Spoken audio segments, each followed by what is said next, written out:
Hello friends, मैं कल्पना स्वागत करती हूँ आप सभी का नेरी स्टडी में।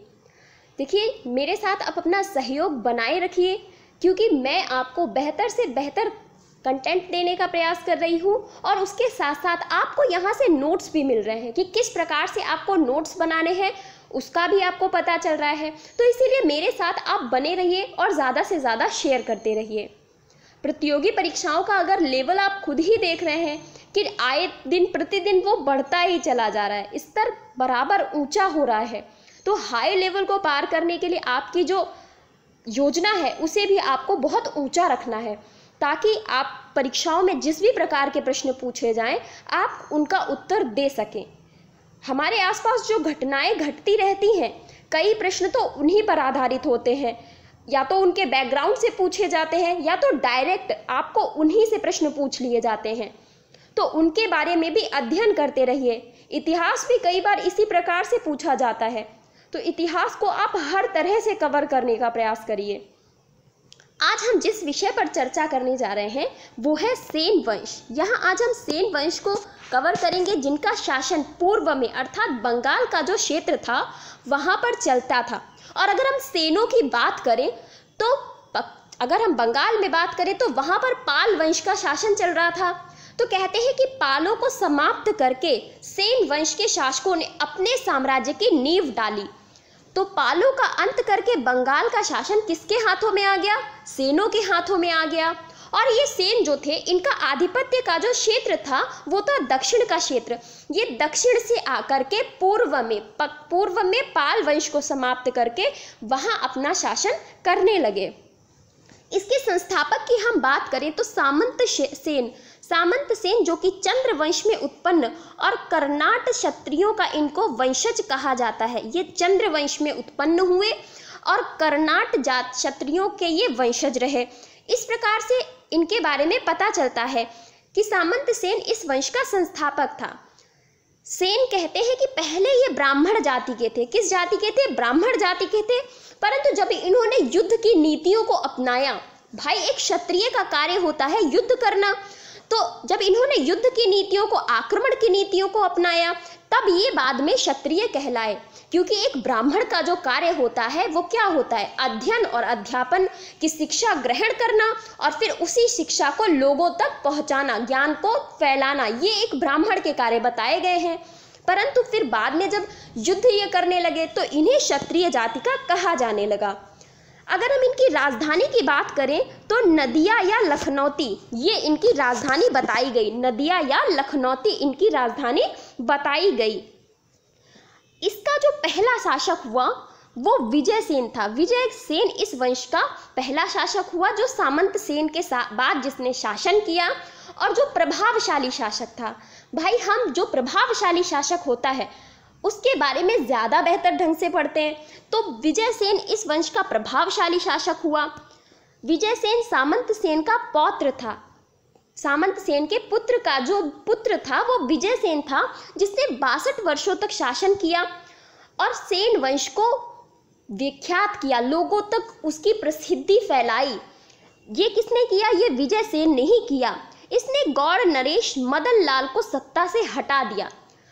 शक्तिशाली रहा होगा तभी आसपास के लोग जो क्षेत्र थे उनको विजित करने का इसने प्रयास किया। और गौड़ नरेश, गौड़ जो पूर्वी बंगाल के क्षेत्र को गौड़ बोला जाता था, तो गौड़ नरेश मदन पाल को सत्ता से हटा दिया, जिस बात की पुष्टि की गई है राजशाही लेख के देवपाड़ा लेख में। ये राजशाही से एक लेख मिला है, देवपाड़ा लेख, वहां से हमें इस बात की पुष्टि हुई। शासन के अंत तक पूर्वी बंगाल पर संपूर्ण सत्ता विजय सेन की थी, जिसकी पुष्टि हमें पौंड्रवर्धन के ग्राम दान पत्र लेख से हुई कि जब इसका शासन समाप्ति के स्थल पर था, समाप्ति के दौर में इसका शासन था, तो उस समय में इसने बंगाल पर, जो पूर्वी बंगाल था, उस पर पूरा अधिकार कर लिया था। संपूर्ण तरह से जो पूरा अधिकार था वो किसका हो गया था? विजय सेन का हो गया था। इसके साथ साथ और भी आसपास के राजा हुए जिसको इसने हराया, जैसे तिरहुत के नान्यदेव को, कामरूप के राजा को, कामरूप अर्थात असम का राजा, कामरूप असम का प्राचीन नाम है, और कामरूप के राजा को इसने हराया। कलिंग के राजा को भी हराया, कलिंग वर्तमान उड़ीसा का क्षेत्र, तो वहाँ के राजा को भी इसने पराजित किया था। इसके साथ साथ और हमें क्या पता चला कि ये जो विजयसेन था ये शिव का उपासक था, शिव को मानने वाला था। देवपाड़ा में इसने प्रद्युम्नेश्वर शिव का मंदिर बनवाया। देवपाड़ा एक स्थल था जहां पर इसने प्रद्युम्नेश्वर शिव का मंदिर बनवाया। ये सभी बंगाल की चर्चा चल रही है क्योंकि ये सेन वंश बंगाल में ही रहा। इसके साथ साथ यदि हम देखें तो इसने एक कृत्रिम झील भी बनवाई थी, एक कृत्रिम झील भी बनवाई और ये एक मंदिर भी इसके द्वारा बनवाया गया, शिव का मंदिर, क्योंकि ये शिव का बहुत बड़ा उपासक था। इसके बाद जो राजा हुआ वो हुआ बल्लाल सेन। बल्लाल सेन इसके बाद राजा बना, सेन वंश का राजा। तो विजयसेन की मृत्यु के बाद बल्लाल सेन राजा बना, जिसकी माता विलास देवी बंगाल के शूर कुल की राजकुमारी थी। जो इनकी माता थी विलास देवी, ये शूर कुल की राजकुमारी थी। इसने कोई भी विशेष प्रकार के कार्य नहीं किए, ना ही कोई ऐसी विजय की जो जिससे ये बहुत ही ज़्यादा विख्यात हो पाता या प्रसिद्धि प्राप्त कर पाता। तो कोई विशेष विजय का श्रेय इसे प्राप्त नहीं था, परंतु पैतृक साम्राज्य की रक्षा की कि आसपास की जो सीमाएं थीं उनसे, सीमाओं पर बसे जो शासक रहते थे उनसे अपने साम्राज्य की इसने रक्षा तो की, परंतु कहते ना विस्तारवादी नीतियां नहीं अपनाई, ना ही किसी प्रकार की कोई विजय की। इसने बंगाल में कुलीन प्रथा और वर्ण धर्म को पुनः प्रचलित किया। अब ये कुलीन प्रथा मतलब कुल, जातियां, वर्ण व्यवस्था, इस प्रकार की जो व्यवस्थाएं थीं उनको फिर से प्रचलित करने का श्रेय बल्लाल सेन को जाता है। कहाँ पर? बंगाल में। ये भी शिव का उपासक था। देखिए, पहला भी शासक शिव का उपासक और दूसरा भी शासक शिव का ही उपासक था। 2 ग्रंथों की इनके द्वारा रचना की गई। एक तो था दान सागर और दूसरा था अद्भुत सागर, जो कि इसका अधूरा ग्रंथ था। इसने 2 ग्रंथों की रचना की, दान सागर और अद्भुत सागर। अद्भुत सागर इसका अधूरा ग्रंथ था। इसके साथ साथ यदि उपाधियों की बात करें तो गौड़ेश्वर और निशंक शंकर की उपाधि इनके द्वारा धारण की गई। बल्लाल सेन के द्वारा ये 2 उपाधियां धारण की गई थीं। आगे अगर हम चर्चा करें तो आगे इस वंश के लक्ष्मण सेन नाम का एक राजा और हुआ। लक्ष्मण सेन नाम का एक राजा हुआ, इसको राय लखमनिया भी कहा गया। राय लखमनिया भी इसे कहा गया और ये सेन वंश का अंतिम प्रभावशाली शासक हुआ। हालांकि शासन तो इसके बाद भी इन्होंने किया, परंतु एक प्रभावशाली राजा बोला जाता है तो वो यही था। इसके बाद इस वंश का अस्तित्व धीरे धीरे समाप्त होता चला गया। इसने ही राजधानी लक्ष्मणावती या लखनौती की स्थापना की थी। जो नदिया लखनौती बोली जाती है उसकी स्थापना लक्ष्मण सेन ने ही की थी। इसे एक विशाल प्रदेशों का विजेता कहा जाता है, वो भी कुछ इतिहासकारों के द्वारा, परंतु कुछ इतिहासकार इसके विपरीत शब्दों का प्रयोग करते हैं, क्योंकि कुछ इतिहासकार ये भी कहते हैं कि इसने कोई भी ऐसी विजय नहीं की, ये एक कायर शासक था। जो मुस्लिम इतिहासकार हैं उनकी अगर माने तो वो कहते हैं कि ये एक कायर शासक था। अब इसकी कायरता का पता हमें कहाँ से चलता है कि क्यों इसे कायर कहा गया? तो 1197 की बात है भाई, 1197 आ गया है, अरब आक्रमणकारी भारत में प्रवेश कर चुके हैं। तो यहाँ पर आप ध्यान देंगे कि 1197 में मोहम्मद बिन बख्तियार खिलजी ये वही है जिसने बिहार पर आक्रमण किया था। तो ये बिहार पर आक्रमण करने के लिए पहुंचा और वहाँ जो बिहार के क्षेत्र थे उस पर इसने विजय प्राप्त की और 1199 ईस्वी में वो नदिया जिले तक पहुंच गया। देखिए, लखनौती तक पहुंच गया बख्तियार खिलजी। जब ये लखनौती तक पहुंच गया तो लक्ष्मण सेन जो शासक था वो बहुत ही डर गया कि अरब आक्रमणकारी भारत में प्रवेश कर गए और वो भी लखनौती तक पहुंच गए। तो ऐसी परिस्थिति में लक्ष्मण सेन ने युद्ध नहीं किया, वो डरकर परिस्थितियों को छोड़कर अपने महल के पिछले द्वार से भाग गया। अब आप देखिए, ये कायरता ही तो है कि अपने साम्राज्य को छोड़कर, अपनी प्रजा की रक्षा न करके अपने साम्राज्य को छोड़कर चले जाना। क्या ये एक राजा का धर्म है? नहीं, राजा का धर्म है कि अंतिम सांस तक अपनी प्रजा की रक्षा करना। फिर वो चाहे राजा ही हो या देश में चुना हुआ कोई शासक ही क्यों ना हो, प्रजा की रक्षा करना उसका धर्म है। परंतु यहाँ ये पिछले द्वार से भाग गया। कहते हैं कि इसी समय बख्तियार खिलजी ने नालंदा विश्वविद्यालय को भी ध्वंस कर दिया था। वही नालंदा विश्वविद्यालय जो बौद्ध धर्म का इतना बड़ा केंद्र था, उसको नष्ट कर दिया बख्तियार खिलजी ने।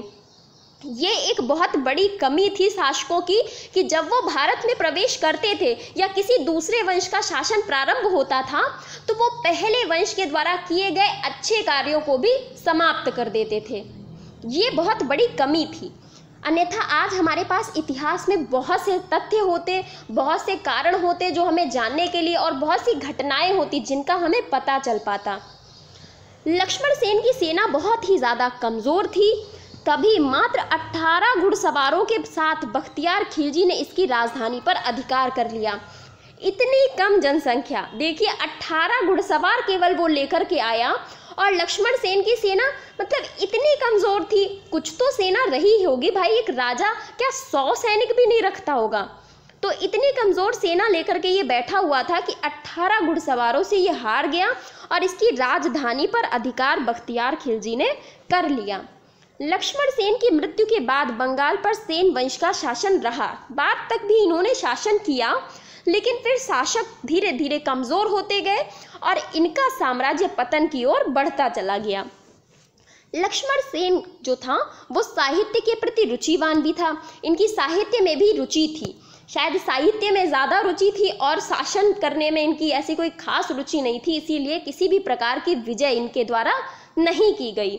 राज्यसभा की अगर हम इनकी बात करें तो पवन दूत के लेखक धोइक, गीत गोविंद के लेखक जयदेव, मोस्ट इम्पॉर्टेंट गीत गोविंद के लेखक जयदेव, ब्राह्मण सर्वस्व के लेखक हलायुध, ये सभी इनके राज्यसभा में थे, ये सभी।